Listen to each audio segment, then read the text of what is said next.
Hello my dear students, welcome to defence तैयारी। बच्चों, आज हम बात करेंगे separation of primary, secondary and tertiary amine. ठीक है कि प्राइमरी, सेकेंडरी और टर्शरी अमाइंस को हम कैसे सेपरेट कर सकते हैं।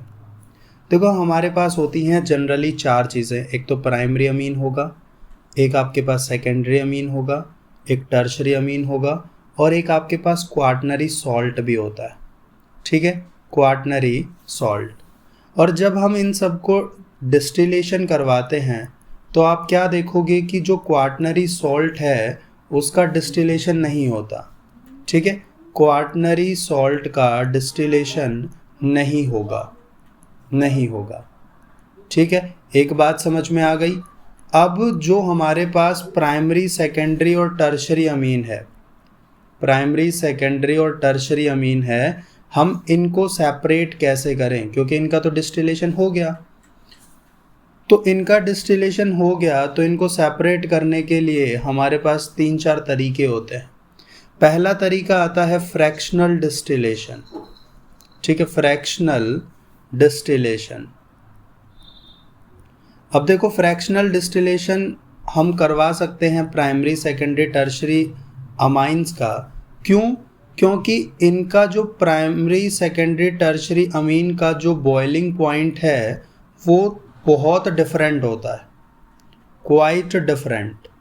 ठीक है, और इतना ज़्यादा डिफरेंस होने की वजह से हम इनको इजीली क्या कर सकते हैं, सेपरेट कर सकते हैं थ्रू फ्रैक्शनल डिस्टिलेशन। और ये जो मेथड है, ये मेथड जनरली यूज़ होता है हमारा इंडस्ट्री के अंदर। ठीक है, छोटी सी बात ही समझ में आती है। अगला तरीका सीखते हैं कि कैसे इन्हें सेपरेट किया जाए। दूसरा तरीका आता है हमारे पास हिंसबर्ग मेथड।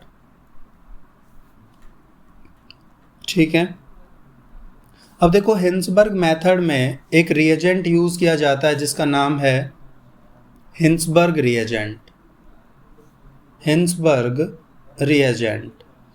और देखो, जो हिंसबर्ग रिएजेंट है वो क्या होता है हमारे पास, वो होता है हमारे पास benzene sulfonyl chloride C6H5SO2Cl।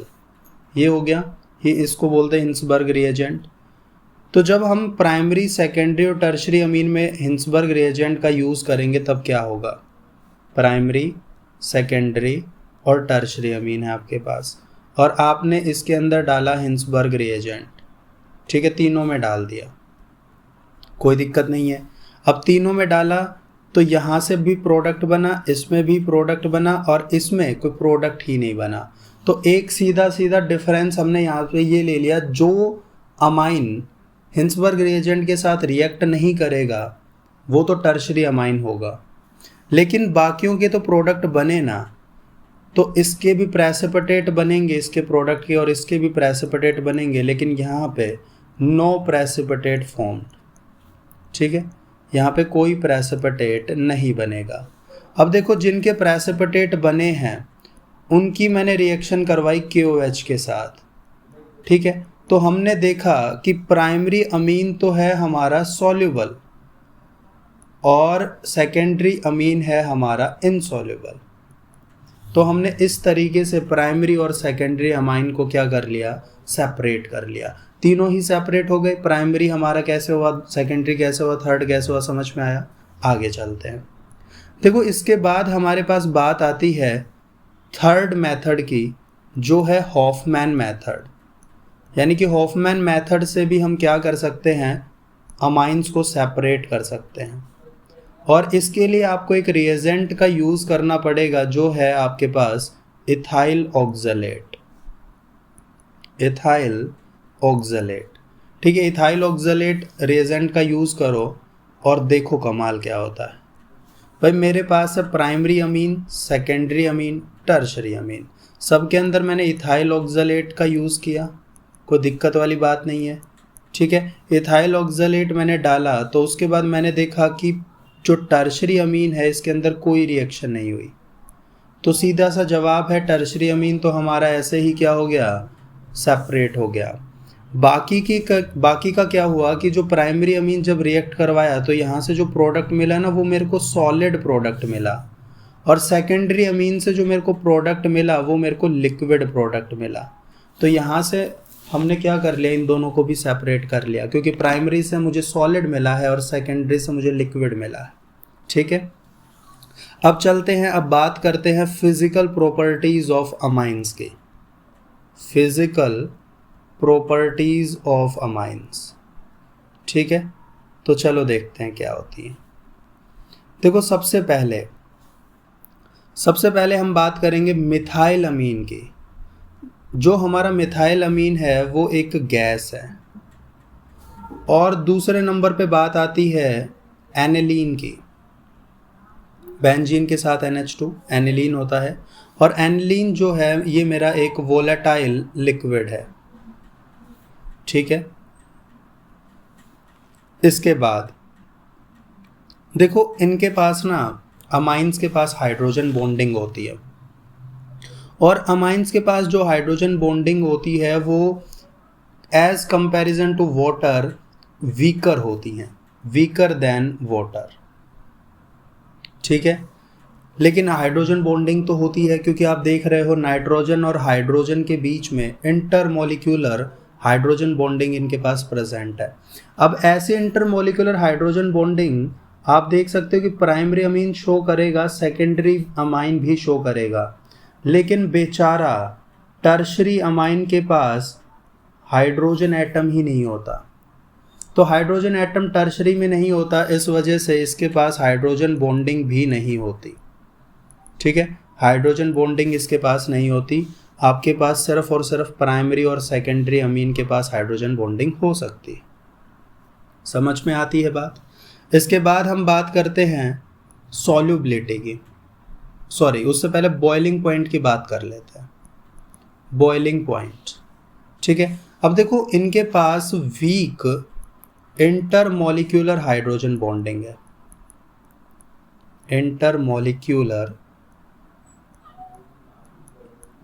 Hydrogen bonding है, कोई दिक्कत वाली बात नहीं है ऐसा। अब इनकी जो इंटरमॉलिक्यूलर हाइड्रोजन बॉन्डिंग वीक होने की वजह से प्राइमरी और सेकेंडरी अमाइंस जो हैं वो आपके लोअर देन अल्कोहल्स। ठीक है, अल्कोहल से कम होता है बॉइलिंग पॉइंट प्राइमरी और सेकेंडरी अमीन का। वहीं पे टर्शरी अमाइन की अगर हम बात करें तो टर्शरी अमाइन के पास साथ क्या है, टर्शरी अमाइन के पास तो कोई हाइड्रोजन बॉन्डिंग नहीं होती, कोई हाइड्रोजन बॉन्ड नहीं बनाता है ना। अब जब कोई हाइड्रोजन बॉन्ड नहीं बनाता तो उसके बाद क्या होता है, तो इनका जो बॉइलिंग पॉइंट है ना वो नियरली इक्वल होता है, नियरली आसपास होता है एल्कीन्स के। ठीक है, एल्कीन्स के आसपास होता है। समझ में आती है बात। अब एक बात हमेशा ध्यान रखना कि जो बॉइलिंग पॉइंट है वो डायरेक्टली प्रोपोर्शनल होता है मॉलिक्यूलर वेट के। ठीक है, जिसका जितना ज़्यादा मॉलिक्यूलर वेट उसका उतना ज़्यादा बॉइलिंग पॉइंट। और इसी वजह से अब हम करते हैं कंपैरिजन करें तो प्राइमरी अमीन का बॉइलिंग पॉइंट सबसे ज़्यादा होता है सेकेंडरी अमाइन से, और सेकेंडरी अमाइन का सबसे ज़्यादा होता है टर्शरी अमाइन से। ठीक है, और अगर आप वोलेटिलिटी का ऑर्डर लिखना चाहते हो, वोलेटिलिटी, तो वोलेटिलिटी का ऑर्डर इसका जस्ट अपोजिट हो जाएगा, टर्शरी अमाइन का सबसे ज़्यादा, then secondary and then primary amines. ठीक है, इसके बाद हम बात करते हैं नेक्स्ट फिजिकल प्रॉपर्टी की, जिसका नाम है सॉल्युबिलिटी। सॉल्युबिलिटी, ठीक है, अब देखो सॉल्युबिलिटी में ये होते हैं लो मॉलिक्यूलर वेट अमाइंस जो होते हैं ना, मतलब जो छोटे अमाइंस होते हैं, तो जिनका मॉलिक्यूलर वेट कम होता है वो आपके सॉल्यूबल होते हैं पानी के अंदर, सॉल्यूबल इन वाटर। ठीक है, अब जैसे जैसे आप मॉलिक्यूलर वेट हाई होता जाएगा, यानी कि अल्काइल ग्रुप को आप इंक्रीज करते चलोगे, तो सॉल्युबिलिटी जो है अमाइंस की वो कम होती चलेगी। ठीक है, जैसे जैसे आपका अल्काइल ग्रुप, ये अल्काइल ग्रुप ही है R, एल्काइल ग्रुप अगर आपका क्या हो जाएगा, एल्काइल ग्रुप आपका बढ़ता चला जाएगा, तो सॉल्युबिलिटी के साथ क्या फ़र्क पड़ेगा, सॉल्युबिलिटी आपकी डिक्रीज होती चली जाएगी। ठीक है, डिक्रीज होती चली जाएगी। अब हम लिखते हैं ऑर्डर ऑफ सॉल्युबिलिटी। तो जो ऑर्डर ऑफ सॉल्युबिलिटी है उसमें प्राइमरी अमाइन का सबसे ज़्यादा होता है, प्राइमरी अमाइन सबसे ज़्यादा soluble, then secondary and then tertiary amine. ठीक है, समझ में आती है बात हमें। Hydrogen bonding, intermolecular hydrogen bonding आपको प्राइमरी अमीन में सबसे ज़्यादा देखने को मिलेगी, देन सेकेंडरी, और जो आपके पास बात करें टर्शरी की, तो टर्शरी के अंदर आपको देखने को नहीं मिल सकती इंटरमोलिकुलर हाइड्रोजन बॉन्डिंग। लेकिन वाटर के साथ जो है, वाटर के साथ आपका क्या हो सकता है, हाइड्रोजन बॉन्डिंग हो सकती है आपके टर्शरी अमीन की भी। ठीक है, अब बात करेंगे हम केमिकल प्रॉपर्टीज़ की, जो हम नेक्स्ट वीडियो में बात करेंगे। ठीक है, थैंक यू सो मच।